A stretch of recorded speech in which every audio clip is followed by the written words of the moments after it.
اللہ الرحمن الرحیم، کروڑوں درود و سلام آقائے دو جہاں حضرت محمد مصطفیٰ صلی اللہ علیہ وسلم پر اور ان کی آل پاک پر۔ ناظرین، آج کی اس ویڈیو میں ہم آپ کو بتائیں گے حضرت علی رضی اللہ تعالیٰ عنہ کے اقوال کے حوالے سے۔ ویڈیو کا باقاعدہ آغاز کرنے سے پہلے ویڈیو کو لائک اور چینل کو سبسکرائب ضرور کریں تاکہ مزید آنے والی ویڈیو کا نوٹیفیکیشن آپ کو بر وقت موصول ہوتا رہے۔ حضرت علی رضی اللہ تعالیٰ عنہ نے فرمایا، انسان واحد ایسی مخلوق ہے جس کا زہر الفاظ میں ہوتا ہے۔ حضرت علی رضی اللہ تعالیٰ عنہ نے ایک جگہ اور فرمایا، ہمیشہ ایسے شخص کو چنا کرو جو آپ کو عزت دے، کیونکہ عزت محبت سے کہیں زیادہ خاص ہوتی ہے۔ سب سے بڑا جاہل وہ ہے جو ایک پتھر سے 2 دفعہ ٹھوکر کھائے۔ بے فکر ہو جاؤ، اللہ پاک مخلص دلوں کے ساتھ کبھی ناانصافی نہیں کرتا۔ حضرت علی نے فرمایا، ایک دوسرے کا ساتھ دینے کے لیے کسی مشکل ترین فلسفے کی نہیں بلکہ خوبصورت احساس کی ضرورت ہوتی ہے۔ حضرت علی نے فرمایا، سچے رشتے اور سچے دوست خوشیوں میں زینت اور دکھوں میں سہارا ہوا کرتے ہیں۔ حضرت علی نے فرمایا، مخلص رشتوں کو مجبوریوں میں بھی ضائع نہ ہونے دیں، کیونکہ مجبوریاں تو ختم ہو جائیں گی لیکن رشتے دوبارہ نہیں جڑیں گے۔ حضرت علی نے فرمایا، پھر یہ احساس ہوا کہ جتنا کسی کے پیچھے بھاگو گے اتنا ہی قدر کھو دو گے۔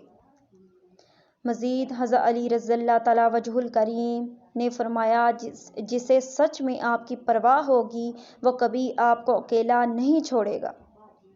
حضرت علی نے ارشاد فرمایا کہ اگر کسی کے گھر جاؤ تو اندھے بن کے رہو اور جب باہر نکلو تو گونگے بن کر نکلو۔ حضرت علی نے مزید فرمایا، خوشامد اور تعریف کا لالچ شیطان کے 2 نہایت مضبوط داؤ ہیں۔ اپنے بہترین وقت کو نماز میں وقف کرو، کیونکہ تمہارے سب کام تمہاری نماز کے بعد قبول ہوں گے۔ انسانیت بہت بڑا خزانہ ہے، اسے لباس میں نہیں انسان میں تلاش کرو۔ حضرت علی نے فرمایا، اگر کوئی آپ کی فکر کرتا ہے تو اس کی قدر کرو، کیونکہ دنیا میں تماشائی زیادہ ہیں اور قدر کرنے والے بہت کم ہیں۔ اور سب سے بڑا جاہل وہ ہے جو ایک پتھر سے 2 دفعہ ٹھوکر کھا کر گرتا ہے۔ حضرت علی نے فرمایا، جب کسی کام میں اچھے برے کی پہچان رہے تو آغاز کو دیکھ کر انجام کو پہچان لینا چاہیے۔ بہت سے پڑھے لکھوں کو دین سے بے خبری تباہ کر دیتی ہے اور جو علم ان کے پاس ہوتا ہے انہیں ذرا بھی فائدہ نہیں پہنچاتا۔ حضرت علی رضی اللہ تعالیٰ عنہ نے فرمایا، دنیا میں 1000 رشتے بناؤ لیکن رشتہ ایسا بناؤ جب 1000 آپ کے خلاف ہوں تو وہ ایک آپ کے ساتھ ہو۔